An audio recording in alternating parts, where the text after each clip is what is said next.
Chapter 11, Force and Pressure. In the previous video, we have discussed about contact forces and non-contact forces. In contact forces, we took two examples, muscular force and friction. And in non-contact forces, we took three examples, magnetic force, electrostatic force and gravitational force. Now, we'll start with pressure. इस chapter के starting में ही हमने बोला था कि simply push या फिर पुल को हम फोर्स बोलते हैं। प्रेशर क्या होता है, कितनी तेज या धीरे आपने किसी भी ऑब्जेक्ट पर फोर्स लगाई है उसको सिंपल वर्ड्स में प्रेशर बोलते हैं। You have learnt in class 7th that strong winds during a storm or a cyclone can blow away even the rooftops. You also learnt that winds and cyclones are caused by the difference in air pressure. Is there any relation between pressure and force? Let us find out. Class 7th में जब हमने wind, storm और cyclones वाला chapter पढ़ा था तो हमने ये पढ़ा था कि साइक्लोन या स्टॉर्म्स के टाइम जो विंड उड़ती है वो हैवी से हैवी रूफ टॉप्स भी अपने साथ उड़ा सकती है। और हमने उस चैप्टर में ये भी पढ़ा था कि विंड्स और साइक्लोन एयर प्रेशर के डिफरेंस की वजह से ही आते हैं। प्रेशर और फोर्स के बीच में क्या रिलेशनशिप है ये समझने के लिए आपको एक नेल लेनी है या फिर एक कील लेनी है जिसको वुडन प्लैंक के अंदर इंसर्ट करने का ट्राई करना है। Try to push a nail into a wooden plank by its head. Did you succeed? Try now to push the nail by the pointed end. Could you do it this time? कील का जो मोटा वाला part होता है पहले तो आपको उस पार्ट से वुडन प्लैंक में उसको इंसर्ट करने का या पुश करने का ट्राई करना है, आपसे नहीं होगा। उसके बाद जो नेल का पॉइंटेड पार्ट होता है उससे आपको वुडन प्लैंक में उसको इंसर्ट करके या पुश करके देखना है। इस बार वो नेल अंदर चली जाएगी पॉइंटेड एंड से। Try cutting vegetables with a blunt and a sharp knife which is easier. इसी के जैसा एक और एग्जाम्पल है। अगर आप एक नाइफ लोगे तो नाइफ में आपने देखा होगा कि एक साइड तो उसका बहुत शार्प होता है और दूसरा साइड बहुत ब्लंट होता है। एक फ्रूट को आप ब्लंट साइड से काटने का ट्राई करना, वो नहीं कटेगा। आप उसको अगर शार्प साइड से कट करोगे तो वो फ्रूट बहुत ईजीली कट हो जाएगा। Do you get the feeling that the area over which the force is applied, for example the pointed end of the nail, plays a role in making these tasks easy? The force acting on a unit area of a surface is called pressure. जिस area पर आप force लगाते हो, जैसे nail वाले example में आपने pointed and पर फोर्स लगाई और नाइफ वाले एग्जाम्पल में आपने शार्प साइड पर फोर्स लगाई, तो ये दोनों एंड्स एरिया हो गए। तो ये एरिया बहुत बड़ा रोल प्ले करता है किसी भी टास्क को इजीली परफॉर्म करने के लिए। जो फोर्स सरफेस के यूनिट एरिया पर एक्ट करती है उसको प्रेशर बोलते हैं। The force acting on a unit area of a surface is called pressure. Pressure का फॉर्मूला क्या होता है? Force upon area. मतलब एक तो जो फोर्स अप्लाई करी और किस एरिया पे अप्लाई करी, तो pressure equals to force upon area. Please note this formula, it is very important. Note that the area is in the denominator in the above expression.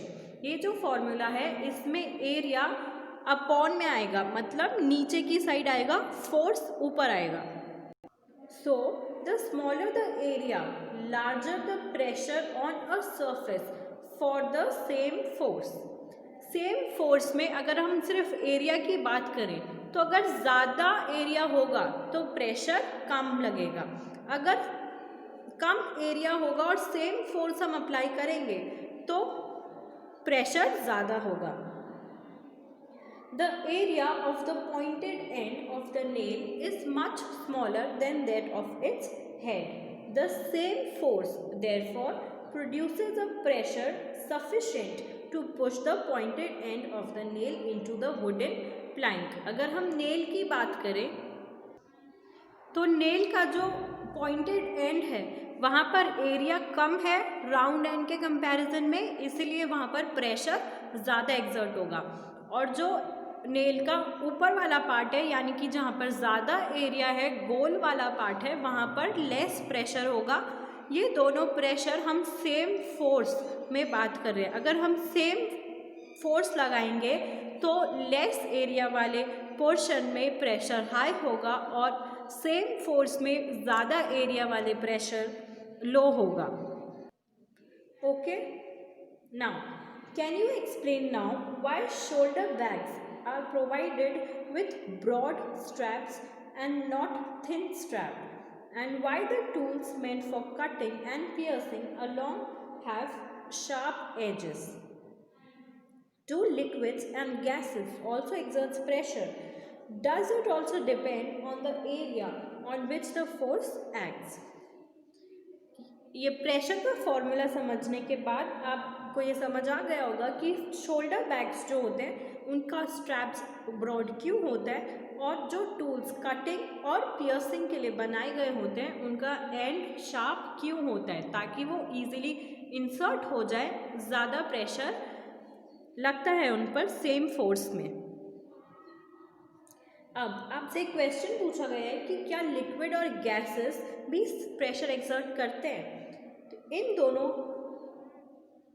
को समझने के लिए हम एक्टिविटी 11.8 और एक्टिविटी 11.9 समझेंगे। Starting with activity 11.8, take a transparent glass tube और a plastic pipe.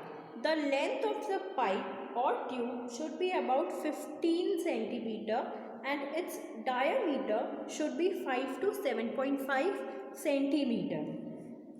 Also, take a piece of thin sheet of a good quality rubber, say a rubber balloon. Stretch the rubber sheet tightly over one end of the pipe. Hold the pipe at the middle, keeping it in a vertical position. इस activity में आपको दो pipes लेने हैं या फिर आप tube भी ले सकते हो जिसकी लेंथ 15 सेंटीमीटर होनी चाहिए और जिसका डायमीटर 5 सेंटीमीटर तक होना चाहिए। इन दोनों पाइप्स के अलावा आपको रबर लेना है अच्छी क्वालिटी का, आप रबर बलून ले सकते हो। उस पाइप के एक एंड पर आपको रबर बलून स्ट्रेच करके लगाना है। पाइप को आपको एकदम बीच में से पकड़ना है, ऐसे पकड़ना है कि वो वर्टिकल पोजीशन पर रहे। फिर आप फैमिली में किसी से या फिर अपने फ्रेंड्स में से किसी से उस पाइप के अंदर पानी डालने के लिए बोलना। वाटर डालने के बाद आपको ये देखना है कि वो जो रबर बलून आपने लगाया था वो हट गया क्या वहाँ से, और दूसरी चीज़ आपको ये देखनी है कि जो वाटर की हाइट थी वो इंक्रीज हुई या डिक्रीज हुई। इस प्रोसेस को रिपीट करना। अब जब आप वाटर बार बार उसके अंदर पोर करोगे तो आप वाटर लेंथ में और रबर बलून के साइज में एक डिफरेंस नोट करोगे। आप ऑब्जर्व करोगे कि जो रबर बलून है वो बल्ज हो जाएगा और उसका साइज इंक्रीज हो जाएगा। इससे ये प्रूव होता है कि वाटर जो है वो प्रेशर एक्सर्ट करता है। तो अपना क्वेश्चन ये था कि क्या वाटर और गैस भी प्रेशर एक्सर्ट करते हैं। तो एक्टिविटी 11.8 से ये प्रूफ हुआ कि वाटर जो है वो तो प्रेशर एक्सर्ट करता है, तभी वो बलून का साइज इंक्रीज हुआ। In the next video, we will take up activity 11.9 and prove that gas also exerts pressure.